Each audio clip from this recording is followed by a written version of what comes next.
Manipulation, vengeance, sexe, homosexualité, lutte des classes et colonisation de la Corée par le Japon sont tous les thèmes plus sulfureux les uns que les autres que nous allons aborder aujourd'hui dans cette critique. Bienvenue.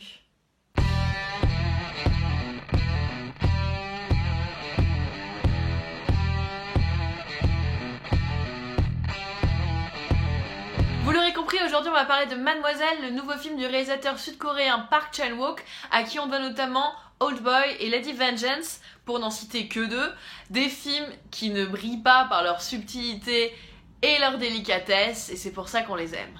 J'ai pas mal hésité en choisissant le film dont j'allais parler cette semaine en vidéo et finalement j'ai opté pour celui-là parce qu'il regorge d'énormément de choses à dire et aussi parce qu'il était important, je trouve, de noter que grâce au Festival de Cannes qui a eu lieu cette année, on a pu voir sur nos écrans, ont été distribués chez nous, 3 films sud-coréens, celui-ci, Dernier train pour Busan et The Strangers, qui sont 3 excellents films qu'on a eu la chance de voir grâce à la sélection audacieuse du Festival de Cannes.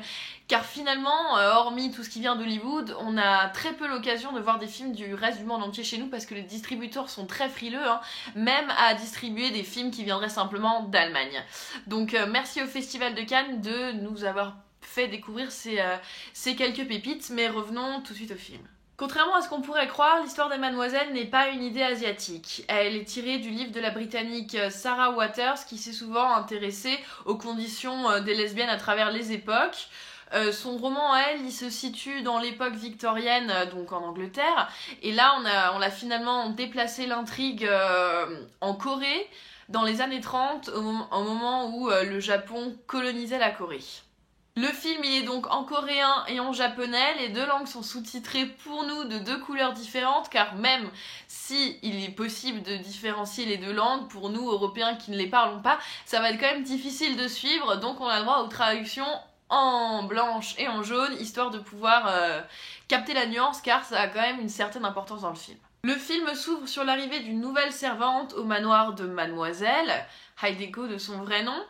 Elle est une belle héritière qui est enfermée dans son manoir par son oncle un peu lubrique depuis sa plus tendre enfance, évidemment. Elle s'ennuie, avoir une nouvelle servante, c'est toujours un peu rigolo. Et ce qui va se passer, c'est qu'en fait, cette servante, elle n'est pas banale, elle n'est pas anodine. Au contraire, elle est la complice d'un escroc qui va se faire passer pour un faux comte afin de séduire la belle héritière, l'épouser, l'envoyer chez les fous et récupérer l'héritage. Ah oui, un super plan qu'on en faisait à l'époque.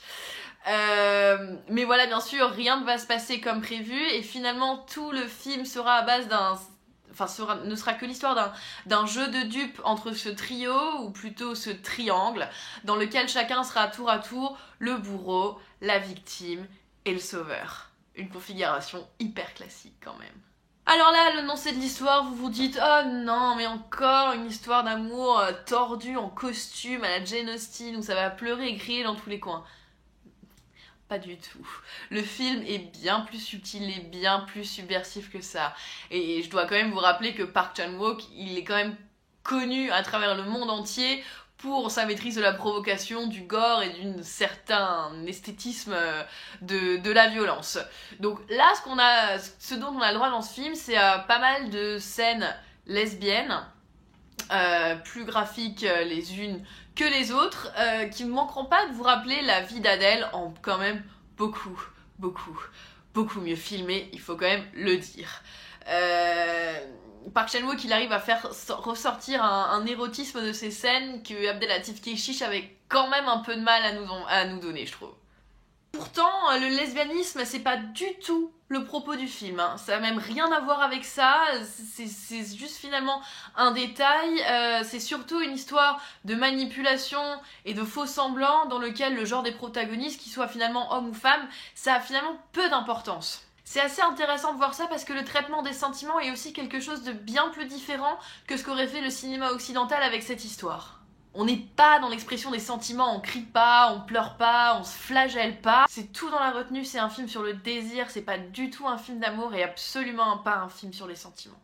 C'est surtout un film sur la manipulation. Et le premier manipulé, c'est le spectateur. Parce que Park Chan-wook qui va prendre un malin plaisir à nous donner finalement que des bribes de scène ou dans un angle duquel on ne peut pas tout percevoir, histoire de nous mener un peu en bateau, et au bout d'un moment on aura toutes les pièces du puzzle pour comprendre les différents twists qui mèneront à des rebondissements parfois Hitchcockiens, il faut le dire, hein, c'est un film à tiroir comme on appelle ça.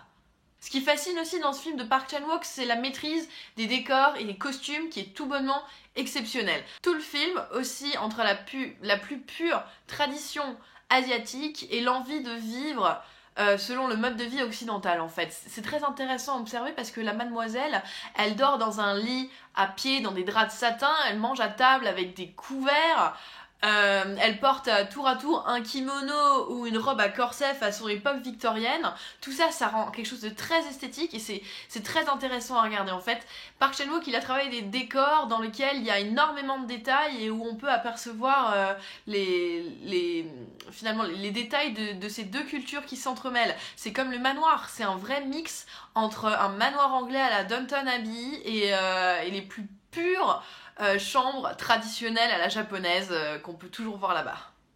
Franchement, il y a certains plans du film qui sont d'une beauté absolue. Park Chan-wook, de temps en temps, utilise le travelling pour donner un peu de mouvement à ses scènes, comme s'il se déplaçait lui-même dans ce manoir qui ressemble totalement à un labyrinthe, et de temps en temps, il joue complètement avec les corps de ses acteurs et ses décors pour créer une mise en scène absolument symétrique qui donne une vraie recherche esthétique qui est vraiment présente dans le film. Il faut quand même citer le jeu des deux actrices principales, Kim Min-hee et Kim Tae-ri, ah oui, elles s'appellent presque pareil, qui sont toutes les deux très justes, qui dégagent beaucoup de choses, mais ce qu'elles dégagent, c'est aussi la froideur. Comme je disais tout à l'heure, on est très peu finalement dans l'expression des sentiments, mais on est dans Park Chan-wook qui va filmer un désir, et au contraire pas du tout exprimer les sentiments de ses personnages. Ça donne quelque chose de véritablement prenant dans le film et qui est assez différent de chez nous pour qu'on s'y intéresse vraiment. Pour apprécier Mademoiselle, il faut d'abord commencer par passer outre le côté racoleur des scènes lesbiennes et du côté un peu cliché de la grande époque des années 30. Il y a tellement à voir dans ce film quand on y réfléchit juste un tout petit peu. C'est beaucoup plus subtil qu'il n'y paraît, c'est complètement différent du cinéma occidental. Il y a un traitement des personnages et de ce qu'ils disent et surtout de ce qu'ils ne vont pas dire qui donne une toute nouvelle dimension à l'histoire. Ce film n'est pas du tout une histoire d'amour, c'est finalement un film de choix et de faux semblants où tout est manipulation et où les sentiments n'ont aucune place. À part peut-être le désir, à part peut-être chez un des personnages, mais chez les autres, finalement, c'est à peine effleuré. Donc j'ai lu plusieurs fois que c'était une histoire d'amour à la coréenne. Moi, je ne vois pas du tout où ça se situe. Au contraire, je trouve ça bien plus profond, bien plus subtil que ça. Personne ne devrait jamais être naïf et c'est ça la vraie leçon du film.